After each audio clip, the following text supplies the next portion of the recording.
Jika kamu masuk surga, kenalilah pemimpinmu. Dia adalah Sayyidah Fatimah Zahra, penghibur Nabi dari sejak kecil. Lahir 5 tahun sebelum kenabian Nabi Muhammad. Saat Nabi berusia 35 tahun, lahir putri beliau yang bernama Fatimah Zahra, hiburan Nabi kala itu.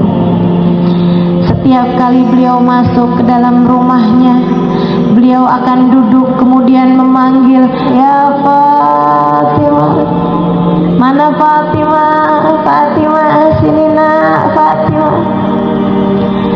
Kenapa hanya Fatimah? Karena yang lain dari putri-putri Nabi Muhammad sudah menikah pada masa tersebut. Beliau sayang-sayang putrinya, beliau cintai putrinya, ditanyakannya kabarnya, dan Fatimah kecil bercerita menghibur hati ayahanda.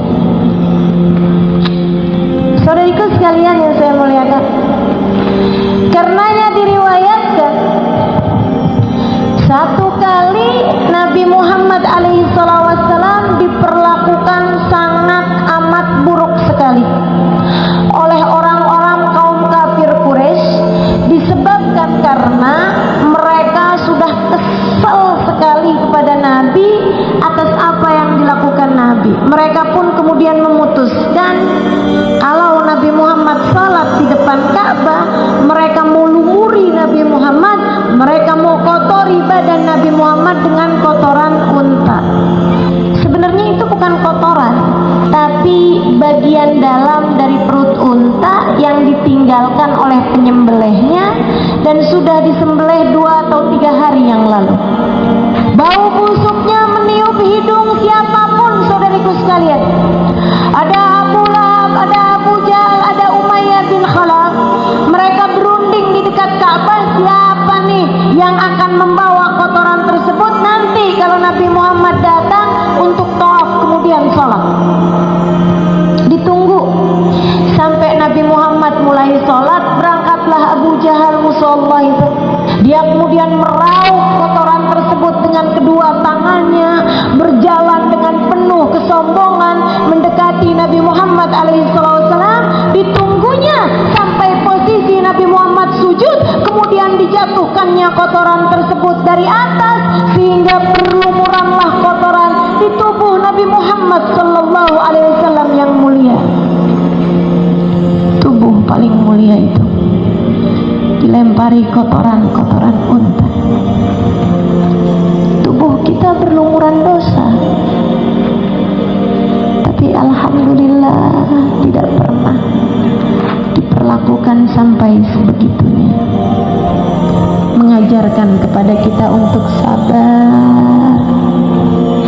Sabar. Nabi aja digituin, yang sabar. Saudariku sekalian saya muliakan, seorang budak perempuan melihat pemandangan tersebut, dia segera berlari ke rumah Nabi Muhammad alaihissalam. Digedornya rumah tersebut, "Ya Fatimah, ya Fatimah." Sayyidah Fatimah kemudian keluar. Saat itu usia beliau mungkin 8 tahun, 9 tahunan saja. Dia bilang, "Ya Fatimah." Ketika Sayyidah Fatimah keluar, dia bilang, "Ra'ait madza fa'alu ala abiki ya Fatimah." Coba kamu lihat tuh wahai Fatimah, apa yang sudah mereka perlakukan terhadap ayahandamu itu. Sayyidah Fatimah kemudian segera berlari-lari kecil menuju ayahandanya. Sampai di depan Ka'bah, dilihatnya ayahnya masih sedang sujud, menghadap Allah Subhanahu wa taala, sementara bau busuk berasal dari kotoran yang mereka taruhkan di atas punggung Nabi Muhammad sallallahu alaihi wasallam. Sayyidah Fatimah mendekati ayahnya.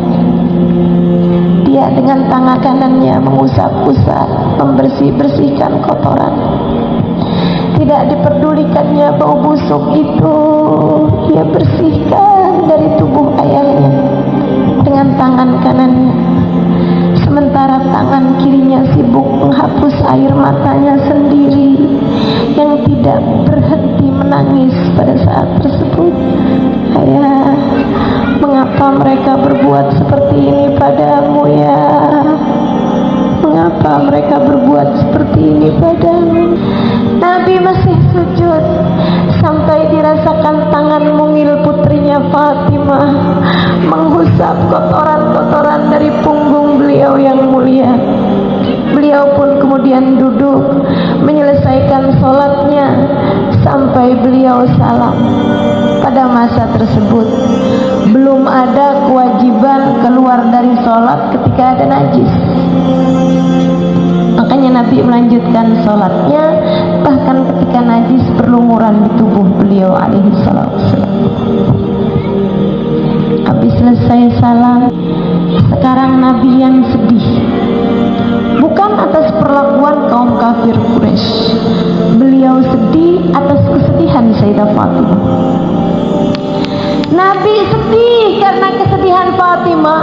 Fatimah sedih atas apa yang mereka lakukan terhadap ayahnya. Jalinan cinta yang luar biasa indahnya. Yang satu menghibur yang lainnya. Maka Sayyidah Fatimah masih dengan tangan kanannya berusaha membersih-bersihkan tubuh ayahandanya. Sementara Nabi Muhammad yang memang tangannya bersih karena dipakai sujud kan tertutup tuh tangannya. Nabi kemudian menggunakan tangan beliau justru malah untuk menghapuskan air mata di pipi Sayyidah Fatimah. Sayyidah Fatimah tangannya bersihin najis dan kotoran di tubuh ayahnya. Ayahnya dengan tangannya mengusapkan air mata yang terus mengalir dari putrinya. La tabki ya binti, la tabki ya binti. Jangan nangis nak, jangan nangis nak. Sayyidah Fatimah dibilang seperti itu malah tambah nangis. Mengapa mereka berbuat seperti ini padamu ya? Mengapa mereka berbuat seperti ini? Nabi kemudian menghibur putrinya dengan berkata, ya Fatimah la tabki, saya cium. Wahai Fatimah, jangan nangis. Akan datang hari kamu akan melihat kenabian ayahandamu.